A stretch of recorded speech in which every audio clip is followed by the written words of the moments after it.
ആസിഫ് അലിയുടെ ഒരു നല്ല സിനിമ തിയേറ്ററിൽ നിന്ന് കണ്ടിട്ട് എത്ര കാലമായി എന്ന് ചോദിക്കുന്നവർക്ക് ഒരു കിടിലൻ ഉത്തരമാണ് കിഷ്കിന്ദ കാന്തം. അടിപൊളി പടം, എനിക്ക് നന്നായിട്ട് ഇഷ്ടപ്പെട്ടു. മിസ്റ്ററി ത്രില്ലർ സിനിമകളൊക്കെ ഇഷ്ടപ്പെടുന്നവർക്ക് ആസ്വദിച്ച് കാണാൻ പറ്റുന്ന ഒരു ചിത്രം തന്നെയാണിത്.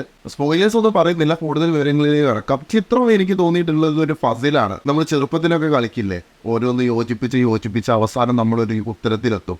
എന്നാൽ അത്തരത്തിലുള്ള ഒന്നാണിത്. പക്ഷെ അവസാനം കിട്ടുന്ന ഉത്തരം ഹൈലി സാറ്റിസ്ഫൈഡ് ആയിട്ടുള്ള ഒന്ന് തന്നെയാണ്. ഒന്നും അറിയാതെ കാണേണ്ട ഒരു ചിത്രം കൂടിയാണിത്. കക്ഷി അമ്മനിപ്പിള്ള എന്ന് പറയുന്ന സിനിമയുടെ സംവിധായകനാണ് ഇത് സംവിധാനം ചെയ്തിട്ടുള്ളത്.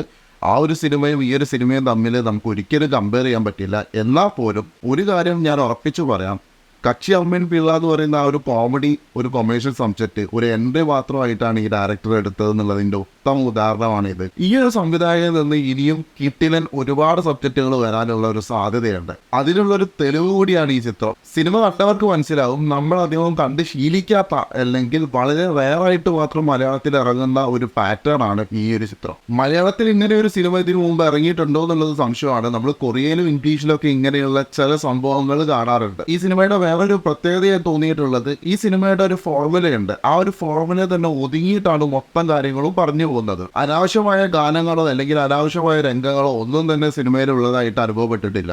സിനിമ തിയേറ്ററിൽ നിന്ന് മാത്രം എക്സ്പീരിയൻസ് ചെയ്യാൻ പറ്റുന്ന ഒരു സംഭവം എൻ്റെ ശ്രദ്ധയിൽപ്പെട്ടിരുന്നു. ആദ്യത്തെ ഒരു 30 മിനിറ്റോളം എൻ്റെ അടുത്തിരിക്കുന്ന ആൾ ഉറക്കം പോകുന്നു, നീ എന്താ ഉറങ്ങുവാണോ എന്നൊക്കെ ചോദിക്കുന്നുണ്ട്. പക്ഷെ സിനിമ കഴിഞ്ഞപ്പോൾ എഴുന്നേറ്റ് നിന്ന് കൈയടിച്ചത് ഇവരായിരുന്നു. അത് തന്നെയാണ് ഈ സിനിമയുടെ ഏറ്റവും വലിയ വിജയം എന്ന് ഞാൻ കരുതുന്നത്. ഈ സിനിമ തുടങ്ങിക്കഴിഞ്ഞാൽ നമ്മൾ ആ ഒരു ഫ്ലോയിൽ ഇരുന്ന് ഇങ്ങനെ കണ്ടുപോകും. ഈ സിനിമയിൽ എനിക്ക് ഏറ്റവും കൂടുതൽ ഇഷ്ടപ്പെട്ട 2-3 കാര്യങ്ങളുണ്ട്.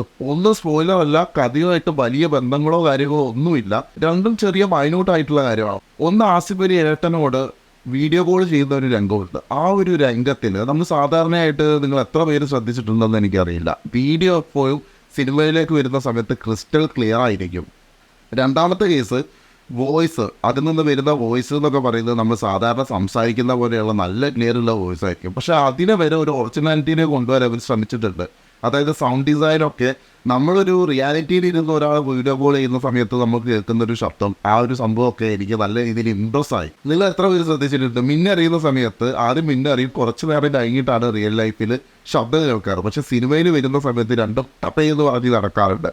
അപ്പോൾ ഇങ്ങനെയുള്ള മൈന്യൂട്ടായിട്ടുള്ള കാര്യങ്ങളൊക്കെ ശ്രദ്ധിക്കുക എന്ന് പറയുന്നത് അത് ഏറ്റവും വലിയൊരു കാര്യമാണ്. പിന്നെ ജഗദീഷിൻ്റെ കൈ രണ്ടും ഇങ്ങനെ ഫുള്ളിയായിട്ടുള്ള ഒരു രംഗം പോലെയുള്ള ഒരു സംഭവം ശ്രദ്ധപ്പെട്ടിരുന്നു. അത് നല്ല രീതിയിൽ തന്നെ വൃത്തിക്ക് മേക്കപ്പ് ഒക്കെ ചെയ്തിട്ടാണ് ഈ ഒരു സംഭവം നീളം കാണിക്കുന്നത്. പക്ഷേ ഈ ഒരു സംഭവത്തെ അവർ ഉദ്ദേശിച്ചൊരു പോയിന്റ് ഉണ്ട്. ആ ഒരു പോയിന്റ് ജസ്റ്റ് ഒന്ന് പറഞ്ഞു പോയാൽ മാത്രം മതി. ഇങ്ങനെ ഒരു മേക്കപ്പിൻ്റെ പരിപാടിയുടെ ഒന്നും ആവശ്യമില്ല. അപ്പോൾ ഞാൻ പറഞ്ഞു വന്നത്, അത്രയും മൈന്യൂട്ടായിട്ട് ഡീറ്റെയിൽഡ് ആയിട്ടാണ് ഓരോ കാര്യങ്ങളും ഈ ചിത്രത്തിൽ അവതരിപ്പിച്ചിട്ടുള്ളത്.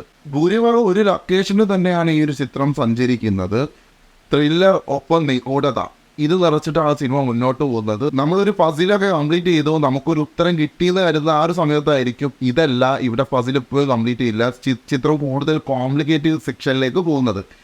പക്ഷേ ഇതൊരു നല്ല രീതിയിലുള്ള ഒരു എൻഡിങ്, അതായത് വളരെയധികം എന്നെ സാറ്റിസ്ഫൈഡ് ചെയ്യുന്ന എൻഡിങ് തന്നെയാണെന്ന് ഞാൻ ഉറപ്പിച്ചു പറയുന്നു. എൻ്റെ ഇൻസ്റ്റ ഫോളോ ചെയ്യുന്നവർക്ക് അറിയാം, ഞാൻ 2-3 ദിവസം മുമ്പാണ് ഈ സിനിമ കാണുന്നത്. ഞാൻ റിവ്യൂ ചെയ്യണമെന്ന് സത്യത്തിൽ കരുതിയതല്ല. എനിക്ക് കുറച്ച് ഹെൽത്ത് ഇഷ്യൂസും കാര്യങ്ങളൊക്കെ ഉണ്ടായിരുന്നു. പക്ഷേ ഞാൻ കുറച്ച് പേരെങ്കിലും തിയേറ്ററിലേക്ക് കയറുവാണെങ്കിൽ അതിങ്ങനെയുള്ള ഒരു സിനിമയ്ക്ക് വളരെ നല്ലൊരു സപ്പോർട്ടീവ് ആണെന്ന് കരുതി. അതുകൊണ്ട് മാത്രമാണ് ഞാൻ ഈ റിവ്യൂ പങ്കുവയ്ക്കുന്നത്. സത്യത്തിൽ ആ ഒരു ദിവസം തന്നെ ചിത്രം ഹൗസ്ഫുൾ ആയിരുന്നു. കാലിക്കറ്റിലെ ശ്രീ എന്ന് പറയുന്ന തിയേറ്ററിലാണ് ഞാൻ പോയി കാണുന്നത്. ഈ ഒരു സിനിമ OTTയിൽ ഇറങ്ങി കാണാമെന്ന് പറയുന്ന സമയത്ത് അതൊരിക്കലും ഞാൻ അനുകൂലിക്കുന്നൊരു കാര്യമല്ല. കാരണം എന്താണെന്ന് വെച്ചാൽ, ഇതൊരു തിയേറ്ററിൽ നിന്ന് കണ്ട് എക്സ്പീരിയൻസ് ചെയ്യാൻ പറ്റുന്ന ഒരു കിടില സ്റ്റഫ് ഉണ്ട്. നമ്മൾ ഒരുപാട് തല്ലിപ്പൊളി സിനിമകൾ OTT കാണുന്നുണ്ട്. നല്ല സിനിമകൾ തിയേറ്ററിൽ പോയി കണ്ടു കഴിഞ്ഞാൽ എന്താണ് കുഴപ്പം?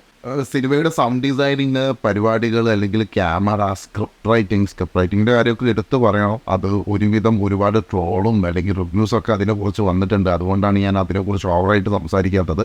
സ്ക്രിപ്റ്റാണ് ഈ സിനിമയുടെ ഒരു രാജാവ്. നമ്മളൊരു മഹാരാജാവിൻ്റെ സ്ക്രിപ്റ്റ് നമ്മൾ പണ്ട് കണ്ടിരുന്നു. അതേപോലെ അല്ല, പക്ഷെ എന്നാൽ പോലും കുറച്ച് കൺഫ്യൂസിങ് ആയിട്ട്, അല്ലെങ്കിൽ ഒരവസാനം വരെ മിസ്റ്ററി ഒളിപ്പിച്ച് 8 ദിവസം കൊണ്ടൊക്കെയാണ് ഇതിൻ്റെ സ്ക്രിപ്റ്റ് കംപ്ലീറ്റ് ചെയ്തതെന്നാണ് പറഞ്ഞു കേട്ടത്. അങ്ങനെയാണെന്നുണ്ടെങ്കിൽ ഇതിൻ്റെ സ്ക്രിപ്റ്റ് റൈറ്ററിൻ്റെ തല പോയൊരു ഓക്കെ അത് ഒരിക്കലും ചിന്തിക്കാൻ പറ്റാത്തൊരു കേസാണ്. അപ്പോൾ നല്ല രീതിയിൽ സ്ക്രിപ്റ്റ് വർക്ക് ചെയ്തിട്ട് അതിനെ നല്ല രീതിയിൽ സംവിധാനം ചെയ്ത് അതിനോടൊപ്പം തന്നെ ടെക്നിക്കൽ സൈഡെല്ലാം പൊളിച്ചടുക്കി അഭിനേതാക്കളെല്ലാം ഒന്നിനോടൊന്ന് മെച്ചപ്പെട്ടിട്ടുള്ള ഒരു കിടിലൻ ചിത്രം തന്നെയാണ് കിഷ്കിന്ദ കാന്തം. അപ്പോൾ നിങ്ങൾക്ക് ഫാമിലി ആയിട്ട് ഈ സിനിമ കാണുന്നതിന് ഞാൻ യാതൊരു കുഴപ്പവും പറയില്ല, നല്ല സിനിമയാണ്. പക്ഷെ കുറച്ചുകൂടി ഇത്ര മിസ്റ്ററി താല്പര്യമുള്ളവർക്ക് കുറച്ചുകൂടി നന്നായി ഇഷ്ടപ്പെടാൻ സാധ്യതയുണ്ട്. പിന്നെ ചിത്രത്തിൻ്റെ പോരായ്മ എന്ന് എടുത്തു പറയാൻ പറ്റില്ല, സിനിമ കുറച്ച് സ്ലോ പേസ് ആണ്. പക്ഷേ എനിക്ക് ആ തിയേറ്ററിൽ നിന്ന് കിട്ടിയിട്ടുള്ള ആ ഒരു കയ്യടി മനസ്സിലാക്കി തരുന്നത് എല്ലാ തരം ഓഡിയൻസിനും കാണാൻ പറ്റുന്നത് തന്നെയാണ്. നിങ്ങളുടെ അഭിപ്രായത്തിൽ നിങ്ങൾ ഈ സിനിമ ആർക്കാണ് റെക്കമെൻഡ് ചെയ്യുന്നത് എന്നുള്ളതൊന്ന് താഴ്ന്നു കമൻറ്റ് ചെയ്യുക. അതിനോടൊപ്പം തന്നെ നിങ്ങളുടെ അഭിപ്രായം പറയാനും മറക്കരുത്. അപ്പോൾ നിങ്ങൾ യൂട്യൂബിലാണ് ഈ വീഡിയോ കാണുന്നതെന്നുണ്ടെങ്കിൽ സബ്സ്ക്രൈബ് ചെയ്യാനും ഇൻസ്റ്റാഗ്രാമിലോ ഫേസ്ബുക്കിലോ ആണെങ്കിൽ ഫോളോ ചെയ്യുന്ന കാര്യം പരിഗണിക്കണമെന്ന് ഓർമ്മപ്പെടുത്തുന്നു. അപ്പോൾ അടുത്ത വീഡിയോ കാണുന്നവരെ ബൈ.